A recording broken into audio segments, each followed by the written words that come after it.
Well, we've been doing some pretty heavy-duty books recently, so I thought we'd not take a break exactly, but do some poetry instead. And some of the themes will hopefully coincide or coalesce with Valentine's Day. You know, Cupid with his fiery darts, wounding us. So we'll use some of that imagery. Looking especially at Kabir. Have you heard of Kabir? Do you know Kabir, the poetry of Kabir? He's a 15th century Indian poet, very well known, who was born Muslim but is revered by Hindus and Muslims, both. And of course, from both those traditions, he uses more God-type language, and we'll talk more about that at the end, situating it within Buddhism. But I think it'll be very helpful. Roshi Kennedy, as you know, in his books and in his teishos, often uses poetry as a teaching device. So that's something I'd like to follow in with. I'm using especially a new edition of Kabir's poems, 108 poems of Kabir. 108, as you may know, in Buddhism is a sacred number. Various explanations of why. But it's called Turn Me to Gold. And a couple of the last poems will talk about this. It's alchemical, and he refers to that. The turning lead to gold. In the Middle Ages and elsewhere, the alchemists, were trying to do that literally. And of course, they didn't succeed. But as Carl Jung and others have pointed out, it's actually a spiritual procedure where the lead, kind of like water into wine, it's kind of where the lead of our unreformed, unharmonized, untransformed passions and faculties are turning into gold, the gold of divine wisdom. Actually, in the esoteric tradition, it actually is golden light that penetrates you, that you do become golden. So it's not just some symbol. So that's the title of it. It's translated and edited by Andrew Harvey, who's a very well-known lecturer on mysticism, a mystic himself, I would say, just a few years younger than I, who was born in India, but of an English family, who was educated in Britain. Considers himself now, I believe, more of a Shivaite mystic, but has written very well about Christianity. So both with Kabir and Andrew Harvey, not to mention Roshi Kennedy, we have an interfaith element in the presentation. So I thought I'd, just as an appetizer, just refer to a couple of the poems of John of the Cross, where he uses this similar imagery of the wounding and the shaft of love, etc., the living flame of love. You tenderly wound me. So these shafts, these wounds, these arrows, these swords, you experience these. They're really do penetrate you and have an insight or a transformation. It's an energy that really is effective that way and is experienced that way.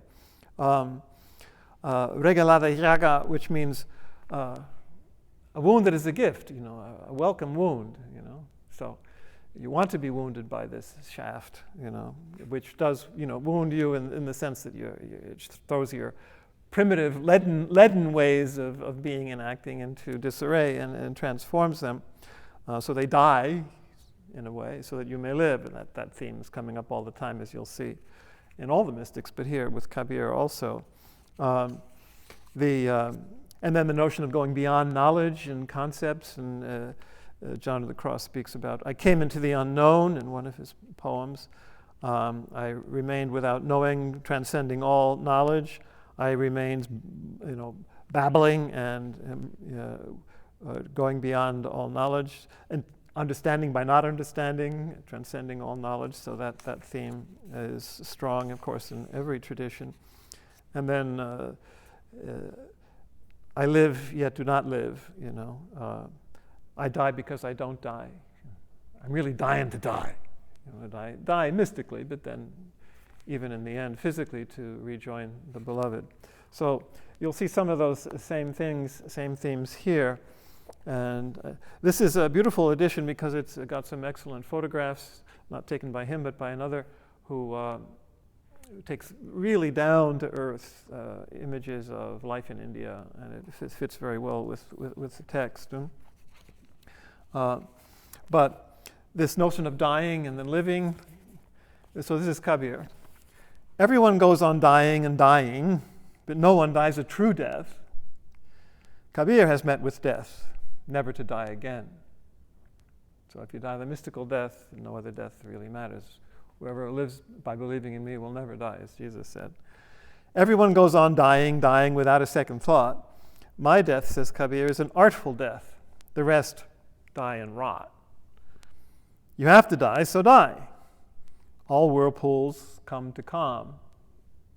You're going to die. The house of love is far away. Know and feel this deeply. Nothingness dies, the soundless dies, even the infinite dies. True lovers never die. Kabir says, know this. The whole world fears death. Death makes my heart ecstatic. When will I die and give myself in an ecstasy that never dies? I die because I don't die. When will I die and give myself in an ecstasy that never dies? And it is an ecstatic, going out of yourself, out of our usual ways of being.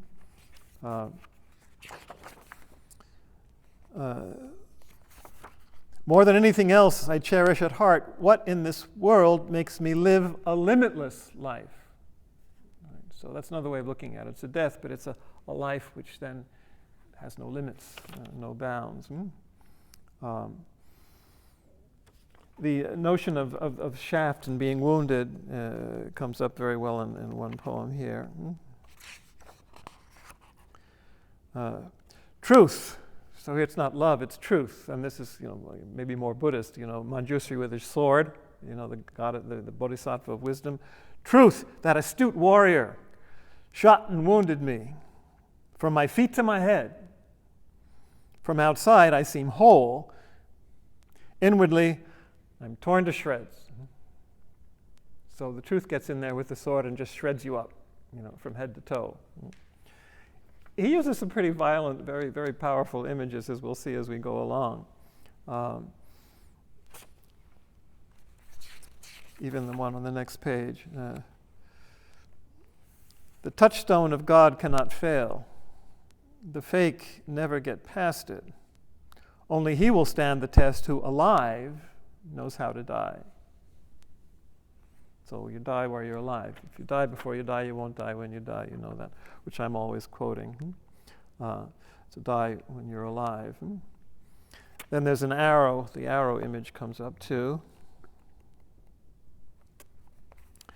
Speaking to the beloved. The arrow you wounded me with yesterday has ravished my heart.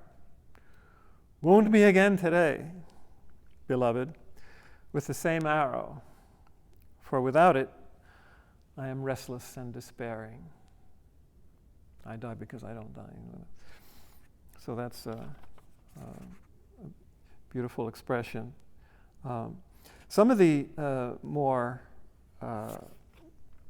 powerful, or seemingly violent images about this are interesting as well. But first he says, the person who's kind, who practices righteousness, who remains at peace in the world's madness, that's great for our time, who feels all sentient beings as his or her own self, this person attains the deathless one, capital D, capital O. This person attains the deathless one. John of the Cross speaks about our house being at rest. In one of his poems about the dark night, my house is now at rest, all the passions are appeased. Well, here's this. I've burned my house down. I'm standing with a flaming torch in my hand. I'll burn yours down too, if you join me on my march home. That's really good, because you're burning down your house, your usual way of perceiving, all your usual ways of being and feeling. Your house is destroyed, but you're on your way home. your real home. So let's go together, is basically saying. Then he...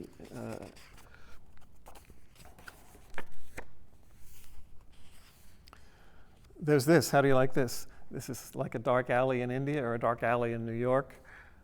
I'm God's assassin, and I'm waiting for you in the dark alley of abandoned love for when you're brave enough to run onto my knife. That's a pretty startling one, isn't it?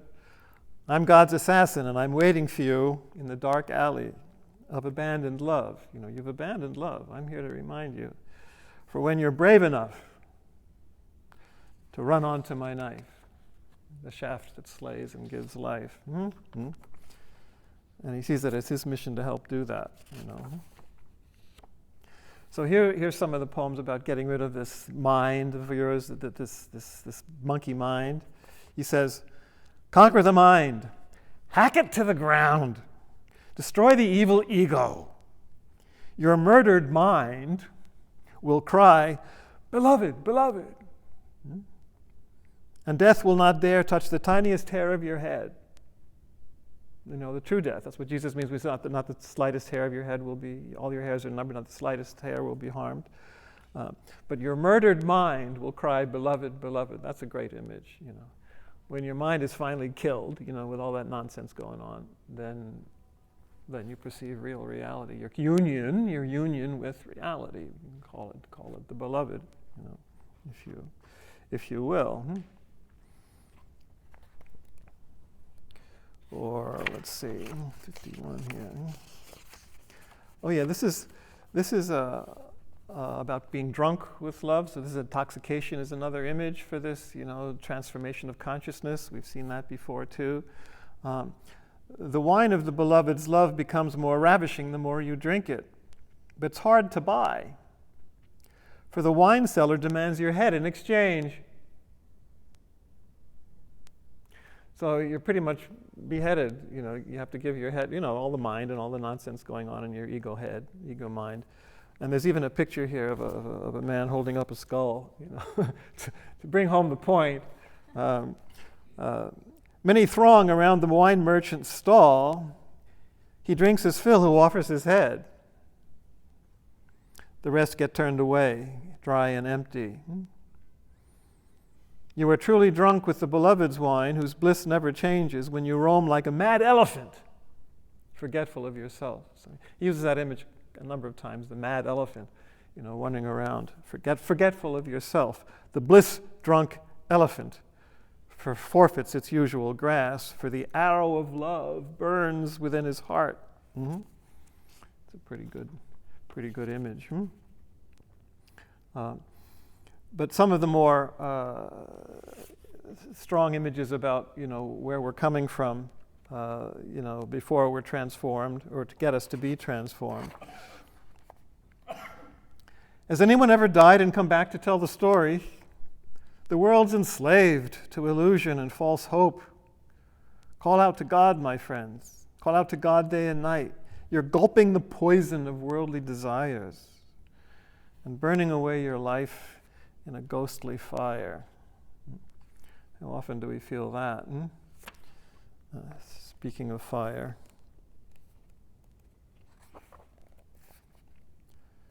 Devotion to the One is hard and unsparing, a path of blazing fire. Plunge into the flames. You'll pass through safely. Waver and wait, and you'll be scorched. So just run to the flames and you'll pass through, otherwise you'll be scorched. You have to choose between fire and fire, as the poet and the musician have all said. You have to choose between fire and fire. Plunge into the flames, you'll pass through safely. Waver and wait, and you'll be scorched.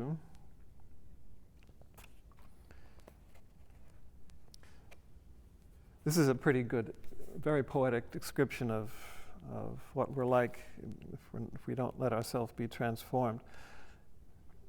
The self forgets itself, like a maddened dog in the hall of mirrors barks himself to death. That's a really good image. We're like a dog in a hall of mirrors that keeps barking and barking and barking ourselves to death because we're just so much illusion, we can't even see straight. Like a lion gazing into a well, seeing his reflection and pouncing on it. It's like the myth of Narcissus, fascinated by his own reflection and he drowns. Like an elephant in rut, jabbing his tusk into a crystal rock. The monkey grabs his fistful of sweets and won't let go and wanders gibbering from house to house. Here we got a handful of sweets and we're wandering gibbering from house to house. Kabir says, you're all parrots on poles. Who snared you? So we're like a parrot, on a pole. We're captured and we're just parroting stuff. Who snared us? Who snared us? Who snared us? We're the ones.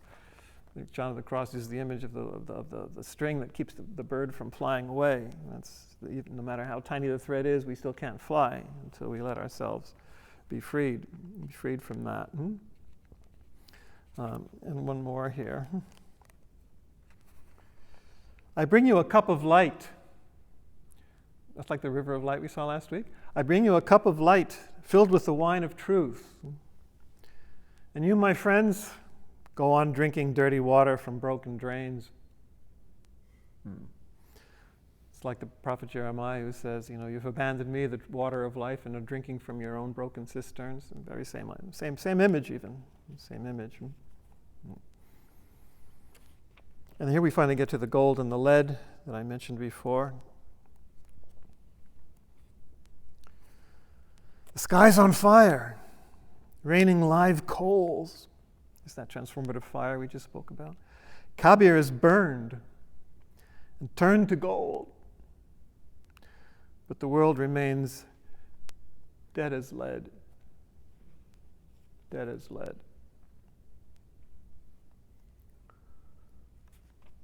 And here's where the gold and the love come together in this poem.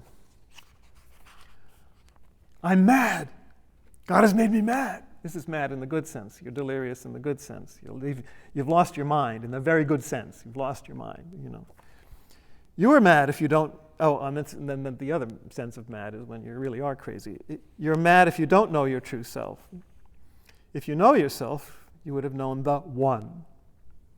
If you don't go mad in divine love, you'll never know him. So you have to go, like you have to choose fire or fire, you have to choose madness or madness. If you're reasonable, you're lost. If you live just reasonably, how boring is that? You have to be crazy. You have to be mad. You're either mad crazy or you're mad with divine love. God is the first one who's mad with love. So choose between madness and madness. Kabir says, I'm soaked through with the glorious gold of God's love.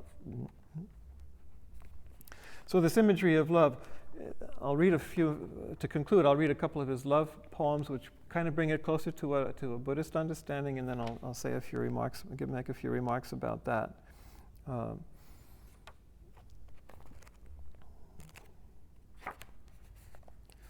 The street of love is narrow. Two can never fit. When I was, I wasn't. Now he is. I'm not. That's like the famous, Sufi story about the adept who knocks on the door in the woods and says, "Who's there?" And he says, "It's me." And the voice says, "Go away."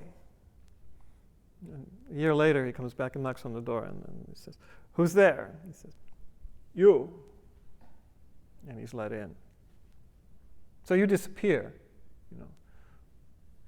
the self, your false self, your separate self, your ego self disappears. So that's the street of love is narrow. Two can never fit. When I was, I wasn't. Now he is, and I'm not.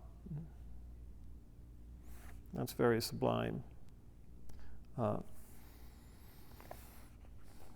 I filled this body's pot with shining pure water. That's the river of light again. My mind turned back and dived into the ocean of truth and bliss and bathes in ecstasy. Searching for him, friend, Kabir lost himself. When drop has merged into ocean, who can find the drop? But that's not all. The last stanza is, searching and searching for him, friend, Kabir lost himself. Ocean has merged into drop. Who can find the ocean? So you can't find the drop or the ocean anymore as separate. Absolute is form, and form is absolute. Emptiness is form, absolute is relative, relative is absolute. Now you can we call that love? I mean, why not? Buddhism and Zen, it doesn't usually use that language, let's be honest. But if you're becoming one with the great mystery, one with the ocean, and the drop and the ocean are one in union, well, how can you not say that's love, consciousness, surrender, union? Obviously, Zen and Buddhism speak of when you realize you're one with all sentient beings, as we just heard. Then there's compassion, right? And there's loving kindness. And so that's the normal reaction. That's the normal flavor. That's the normal energy of this. But I can call it love if you just don't imagine separate persons doing, loving. So it's a good check on how we understand love. To live it this way. Look at what he says here as a final thing. This goes back to what we were saying about no self, in Bernadette Roberts. I mean, it already is there, but you can see it clearly. This is very short, this final one. I'm nobody. So are you. What ecstasy. Join me. So let's.